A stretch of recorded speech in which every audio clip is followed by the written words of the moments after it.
কিছুদিন আগে আমি আর্জেন্টিনা ভার্সেস স্পেনের একটা ভিডিও দিছিলাম, যে অ্যানালাইসিস করছিলাম। আমি আমার নিজের মতামত দিছিলাম। আমি কোনো জ্যোতিষী না বা এরকম কেউ আসলে এক্স্যাক্টলি কইতে পারতো না যে ম্যাচর কি হইতে পারে। আমি জাস্ট দুইটা দলের শক্তিমত্তা বা খার দুর্বলতা কোন জায়গা সে কীরকম খেলতে পারে ওটা আমি একটু নিজের মত দিয়া আমি ওটা জাস্ট প্রকাশ করছিলাম। তো কত হইল কিতা যে আমি আগেই কইছিলাম যে আর্জেন্টিনা ভার্সেস স্পেনের যে খেলা, যে দুই দলের শক্তিমত্তা যদি বিচার বিবেচনা করি তাইলে ফার ফার আগুয়াইল, মানে অনেক মানে আশেপাশেই নাই বর্তমানে আর্জেন্টিনার যে পারফরমেন্স। আপনারা গত 2022 বিশ্বকাপে যে নেদারল্যান্ডসের বিপক্ষে আপনার এমি মার্টিনেজের যে সেভ যেগুলা বা আপনি ওই যে ক্রোয়েশিয়ার লগে মানে যে বলগুলা যেভাবে গ্রিপও ঢুকাইয়া যে ড্রাইভ দিয়া বলগুলা ধরা, হ্যাঁ, যে বর্তমান যে 2026 বিশ্বকাপও আপনি এমি মার্টিনেজরি একবারে নিস্তেজ মনে হয়। আমরা যে চিরচ্ছেনা আমরা যে বাজ পাখি ডাকি, মার্টিনেজরি এইরকম লাগেন না। মার্টিনেজের চেয়ে আপনার ওই যে বজিনিয়া যে কেপ বার্দের যে গোলকিপার, কি আউটস্ট্যান্ডিং পারফরমেন্স।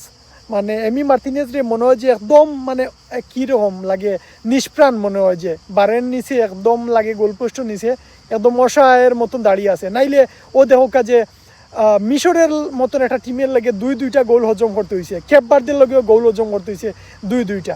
সো এটা বাদ দিয়াও আপনার ডিফেন্সও যদি না আইন তাইলে ডিফেন্ডার যারা আসেন আপনি একমাত্র ক্রিস্টিয়ান রুমেরোরে আপনি পাইবা যে একটু বালা পারফরমেন্স করে চোখে লাগার মতন। আর বাকি যে বা যারা আছে গঞ্জালেজ, লিসান্দ্রো মার্টিনেজ হোকা, যারাই হইবা মানে এরা মন্টিয়েল শেষের দিকে উঠে এটা আহামরি কোনো পারফরমেন্স নাই।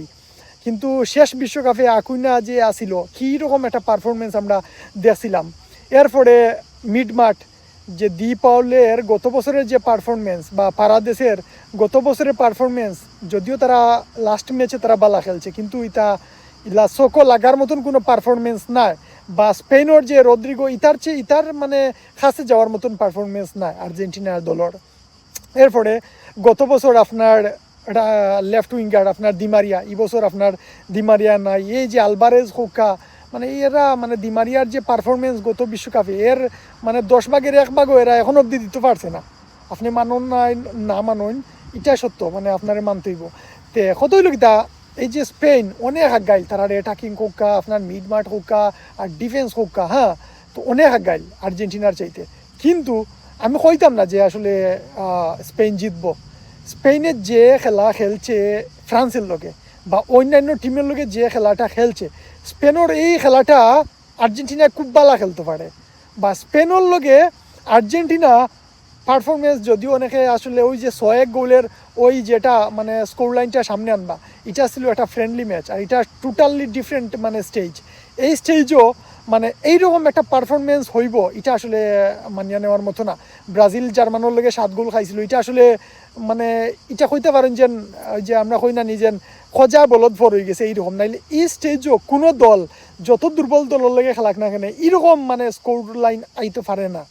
তো এটা আসলে আমরা কইতাম পারি যে ভালো একটা ম্যাচ হইব। এবং আমি যে বিষয়টা এখন তুলিয়া ধরার চেষ্টা করি আর যে আর্জেন্টিনার যে পারফরমেন্স বা স্পেনে যে ওই যে মানে শর্ট পাসে খেলাগুলা খেলবো এগুলো খুব ভালো যে করতে পারবো, হ্যাঁ, আর্জেন্টিনা এগুলো খুব ভালো করে ক্যাচ করতে পারবো। বা আর্জেন্টিনা এইরকম শর্ট পাসর যারাই খেলা খেলবো তারার লগে খুব সাজাইয়া গুছাইয়া ভালো একটা আক্রমণও যাইতে পারবো।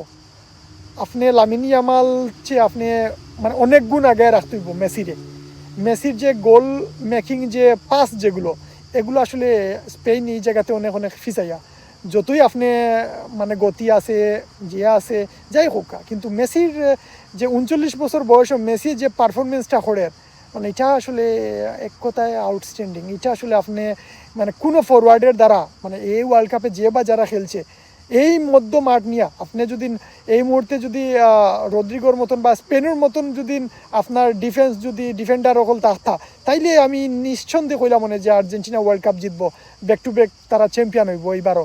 কিন্তু এটা কইতাম পারি না, কারণ কিটা লাস্ট যে আর্জেন্টিনার যে ম্যাচগুলো আমরা দেখছি ইংল্যান্ডের লগে কিন্তু আসার পরে আর্জেন্টিনার পারফরমেন্সগুলো টোটালি মানে চেঞ্জ হয়ে গেছে। যে চেঞ্জেস যেগুলা এগুলা কিন্তু মানে ধরা পড়ছে না এর আগ পর্যন্ত। যখন আমরা ইংল্যান্ডের মতন একটা মানে পরাশক্তি বর্তমানে, তারা এই বিশ্বকাপের অন্যতম দাবিদার ছিল, তারার সামনে যখন আর্জেন্টিনা আইছে তখন তারা ওই যে আর্জেন্টিনা ভয়ঙ্কর রূপে তারা কামব্যাক করছে। আর তারা ওই যে 80 মিনিটের পরে যে কামব্যাক যেগুলো, এগুলো আসলে আর্জেন্টিনারে বাড়তি একটা অ্যাডভান্টেজ দিব। আর আমরা আসলে সকলে অতটুকুই হইতাম পারি যে আসলে ভালো একটা ম্যাচ হইব, আমরা আশা করতাম পারি। কিন্তু আমি এতটুকু কইমু যে আর্জেন্টিনা যদি ইংল্যান্ডের সাথে বা আর্জেন্টিনার যে আপনার মোমেন্টামগুলো তারা যে ক্যারি করিয়া রাখছে, হ্যাঁ, তারা যদি এগুলা যদি বহাল রাখতে পারে বা দরিয়া রাখতে পারে তারা, তাইলে তারা ব্যাক টু ব্যাক চ্যাম্পিয়ন হওয়ার সুবর্ণ সুযোগ। এখন আমি 100% কইতাম না, আমি আগেও কইছি যে আমি আসলে কোনো জ্যোতিষী না, আমি জাস্ট দুই দলের যে মানে শক্তিমত্তা ওগুলা নিয়ে একটু আলোচনা করি, আর ব্যাস এতটুকু একজন ফুটবল প্রেমিক হিসাবে। বাট আর্জেন্টিনা এই বিশ্বকাপ যদি জিততে না পারে, বিশ্বকাপের পরেই মেসি টুর্নামেন্ট থেকে অবসর যাইব কি, আগেও হয়েছি এই আর্জেন্টিনা টিমটা পুরা সোলার সিস্টেমের মতন হয়ে গেছে এই মেসি কেন্দ্রিক আর কি। মেসি যদি বাদ যায় কি ওয়ার্ল্ড কাপ থেকে, তাইলে আর নেক্সট কবে আসলে যে আর্জেন্টিনা ফাইনালও ইভেন সেমিফাইনালও যাইব তা আসলে আমরা কেউ কইতাম পারি না। হয়তো আরও 10 বছর 20 বছর আর্জেন্টিনা হয়তো সেমিফাইনালেও যাইতে পারতো না।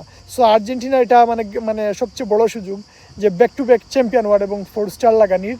বাট এটা আসলে মনে হয় না যে আর্জেন্টিনার লোকের সহজ হইব। কিন্তু আর্জেন্টিনা ওই যে লাস্ট কামব্যাক, মোমেন্টাম, কন্ডিশন, পুরা অ্যাটমসফিয়ার সব কিছু আসলে ওই আর্জেন্টিনার অনুকূলেই আর কি হইতে পারে। সো আমরা আসলে আর্জেন্টিনার সাপোর্টার হিসাবে আমরা আসলে আর একটা শিরোপা আমরা আশা করতাম পারি মেসির অবসরের আগে। আর আমরা সবই চাইমো আর্জেন্টাইন ফ্যান হিসাবে যে মেসির অবসরটা আসলে এইরকম মানে শেষ বিশ্বকাপ দিয়া যেন শেষ হয়, ওটাও আমরা সকলের প্রার্থনা থাকবো, আশা থাকবো। আর দেখা যাক আসলে কালকে ম্যাচ শেষ পর্যন্ত কি হয়। ভালো থাকবা সকল, আর অনেক অনেক শুভকামনা রইল আর্জেন্টিনার লগে। আসসালামু আলাইকুম।